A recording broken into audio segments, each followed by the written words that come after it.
Hello and welcome to World Insights. दोस्तों, India के neighbouring countries की हालत दिन ब दिन बद से बदतर होती जा रही है। एक तरफ पाकिस्तान पॉलिटिकल क्राइसिस की दलदल में फंसा हुआ है, तो दूसरी तरफ इंडिया के साउथ में बसा एक छोटा सा देश श्रीलंका इस समय अब तक की सबसे बड़ी इकोनॉमिक क्राइसिस से जूझ रहा है। देश दिवालिया निकलने की दहलीज पर खड़ा हुआ है। लोग बहुत गुस्से में हैं और सड़कों पर आकर सरकार के खिलाफ प्रोटेस्ट कर रहे हैं। अब वहां के प्रेसिडेंट ने पूरी कंट्री में एक स्टेट इमरजेंसी डिक्लेयर कर दी है। सोशल मीडिया प्लेटफॉर्म्स को भी बैन कर दिया गया। आखिर क्या वजह हो सकती है इस इकोनॉमिक क्राइसिस के पीछे? आइए गहराई से समझने की कोशिश करते हैं इस वीडियो में। दोस्तों, हाल ही में तमिल कोस्ट गार्ड्स ने श्रीलंका की ओर से आ रहे कुछ लोगों को पकड़ा था। पूछताछ करने पर पता चला कि वो लोग श्रीलंका के रेजिडेंट्स हैं जो कि इकोनॉमिक क्राइसिस से बचने के लिए इंडिया में पनाह लेना चाहते हैं।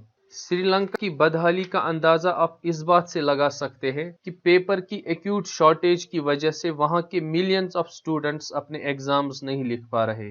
यही नहीं, एक चाय के कप की कीमत 100 रुपए तक पहुंच चुकी है। श्रीलंका आज फ्यूल से लेकर food, electricity, medicine, paper, milk और गैस सिलेंडर जैसी रोजमर्रा की चीजों की सख्त शॉर्टेज फेस कर रहा है।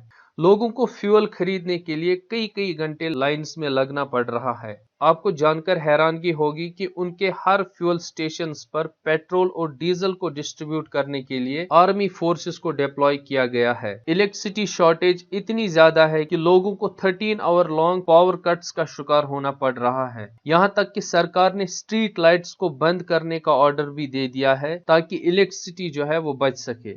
इन सब चीजों से परेशान होकर लोग सड़कों पर आकर धरना प्रदर्शन कर रहे हैं। हाल ही में प्रेसिडेंट हाउस के बाहर इतने वायलेंट प्रोटेस्ट्स देखने को मिले कि लोगों को रोकने के लिए आर्मी को टीयर गैस और वाटर कैनन्स का इस्तेमाल करना पड़ा।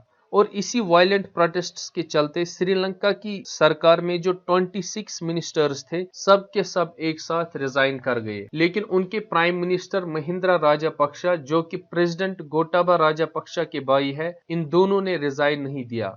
दोस्तों, फरवरी के महीने में श्रीलंका के जो फॉरेन करेंसी रिजर्व्स थे वो सिर्फ 2.3 बिलियन डॉलर्स थे। अगर इसको जनवरी 2020 के मुकाबले में देखा जाए तो ये 70% नीचे गिर चुके हैं। किसी भी कंट्री में अगर फॉरेन करेंसी रिजर्व्स बहुत कम है तो इसका मतलब उस कंट्री के लिए बाहर से सामान इंपोर्ट करना मुश्किल हो जाता है। श्रीलंका की इकोनॉमी हेविली डिपेंड करती है इंपोर्ट्स पे। इवन वो बेसिक प्रोडक्ट्स तक बाहर से इंपोर्ट करते हैं, जैसे sugar, cereals, medicine, paper and fuel. Fortunately India में इन सब चीजों को बाहर से इंपोर्ट नहीं करना पड़ता है क्योंकि ये सारी चीजें इंडिया में ही ग्रो करती है। अब चूंकि श्रीलंका को लो फॉरेन रिजर्व्स की वजह से इन चीजों को इंपोर्ट करना मुश्किल हो रहा है, तो देश के अंदर बेसिक प्रोडक्ट्स के प्राइसेस बड़ी तेजी से बढ़ने लग रहे हैं। इन्फ्लेशन बहुत ज्यादा देखने को मिल रही है। एग्जाम्पल के तौर पर वहां पर 1 kg राइस का प्राइस 500 श्रीलंकन रुपीज, ऐसे ही 1 kg sugar 300 rupees, 400 grams of milk powder 800 rupees और गैस सिलेंडर 4200 रुपीज तक पहुंच गया है। Now the question here is, how did Sri Lanka reach here? आखिर ऐसा क्या हुआ? What are the reasons for this unprecedented economic crisis? दोस्तों, इसके लिए कोई एक रीजन नहीं है बल्कि मल्टीपल रीजंस है। सबसे पहला रीजन ये है, जब अप्रैल 2019 में वहां पर ईस्टर संडे को मल्टीपल सुसाइड अटैक्स हुए। इन्हें ईस्टर बॉम्बिंग्स कहा जाता है। ईस्टर बॉम्बिंग्स ने श्रीलंका की टूरिज्म इंडस्ट्री को बुरी तरह से मुतासिर किया है। 3 चर्चेस और 3 लग्जरी होटल्स को टेररिस्ट्स ने निशाना बना दिया। इन अटैक्स की वजह से 270 लोग मारे गए, जिनमें 45 फॉरेन नेशनल्स भी थे। इन अटैक्स के बाद श्रीलंका का टूरिज्म सेक्टर पूरी तरह से खत्म हो गया। एक रिपोर्ट के अकॉर्डिंग सिर्फ एक साल में टूरिज्म 21% से डिक्लाइन हो गया। एक्चुअली श्रीलंका की इकोनॉमी काफी हद तक टूरिज्म पे डिपेंड करती है। अराउंड 12 to 13% ऑफ श्रीलंका's total GDP accounts for tourism sector only.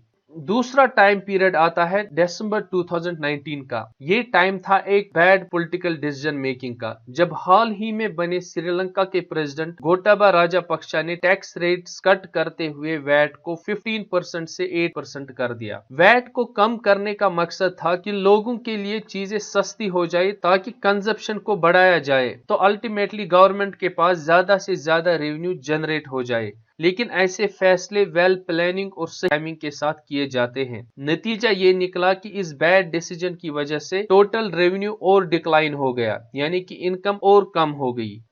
अब टाइम आता है मार्च 2020 का, जब पूरी दुनिया कोविड-19 पेंडेमिक के लपेट में आ चुकी थी। ईस्टर बॉम्बिंग्स और टैक्स कट्स के बाद कोविड-19 ने बची रही सही कसर पूरी कर दी। लॉकडाउन के चलते टूरिज्म सेक्टर पूरी तरह बंद हो गया और श्रीलंका की इकोनॉमी बिल्कुल क्रैश कर गई।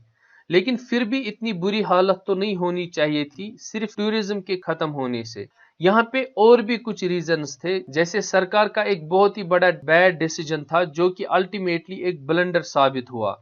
मई 2021 में श्रीलंका के प्रेसिडेंट गोटाबा राजापक्षा ने अचानक एग्रीकल्चर फर्टिलाइजर्स और पेस्टिसाइड्स को बाहर से इंपोर्ट करने पर बैन लगा दिया। दरअसल राजापक्षा चाहते थे कि श्रीलंका एक 100% ऑर्गेनिक एग्रीकल्चर वाला देश बन जाए। इस फैसले के पीछे एक और रीजन भी था कि इंपोर्ट्स को कट किया जा सके। सरकार को लगा कि फर्टिलाइजर्स को बैन करके कुछ इंपोर्ट्स पर भी पैसा बचाया जा सकता है, लेकिन ऐसा बिल्कुल भी नहीं हुआ। उल्टा इस बैन की वजह से क्रॉप फेलियर हो गया और अल्टीमेटली एग्रीकल्चर आउटपुट भी कम हो गया।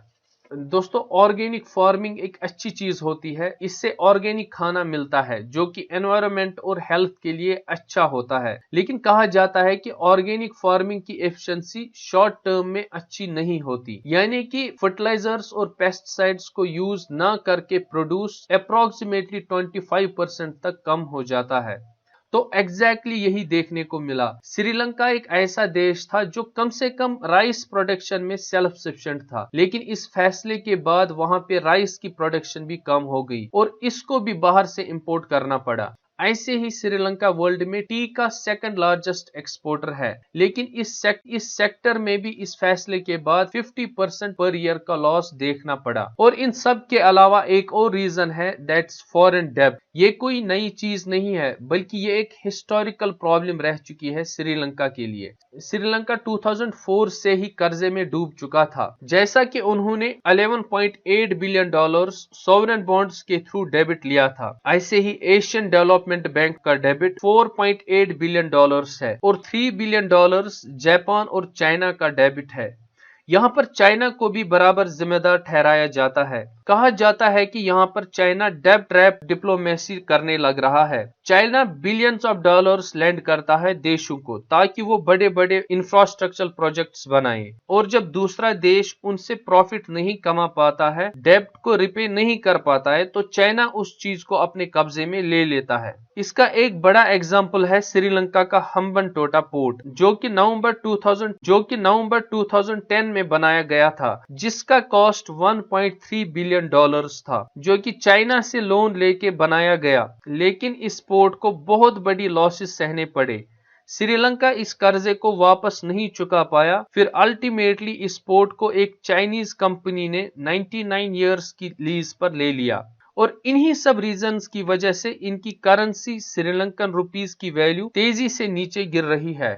अब श्रीलंका की सरकार यहाँ पर दूसरे देशों से मदद मांग रही है। इसी को लेकर तमिलनाडु के चीफ मिनिस्टर M.K. स्टैलियन ने रिक्वेस्ट की है प्राइम मिनिस्टर नरेंद्र मोदी से कि स्टेट गवर्नमेंट्स को अलाउ किया जाए, ताकि श्रीलंकन तमिल्स अब जो रेफ्यूजीज बन के आएंगे तमिलनाडु में, इन्हें ह्यूमैनिटेरियन ग्राउंड्स पे एड दिया जाए। इंडिया ने ऑलरेडी श्रीलंका के साथ $1 बिलियन का क्रेडिट लाइन भी साइन किया है। श्रीलंका चाइना के पास भी मदद मांगने के लिए गया, और चाइना के ऑलरेडी डूबे श्रीलंका ने चाइना से रिक्वेस्ट की है कि वो श्रीलंका के साथ $2.5 बिलियन की क्रेडिट लाइन साइन करे। IMF और वर्ल्ड बैंक से भी बात चल रही है। इनफैक्ट IMF ने सजेस्ट किया है कि इनकम टैक्स और वैट को इंक्रीज किया जाए ताकि सिचुएशन कुछ बेहतर हो जाए। दोस्तों, यही कुछ रीजंस थे जिनकी वजह से श्रीलंका को इस भारी इकोनॉमिक क्राइसिस से गुजरना पड़ रहा है। मैं उम्मीद करता हूं कि श्रीलंका इस इकोनॉमिक क्राइसिस से किसी न किसी तरह बाहर आ जाए और वहां के लोग फिर से एक अच्छी जिंदगी की तरफ लौट आए। आई होप आपको ये वीडियो पसंद आई होगी। अगर पसंद आई हो तो इसको लाइक करें, अपने दोस्तों के साथ शेयर करें और चैनल को भी जरूर सब्सक्राइब कीजिएगा।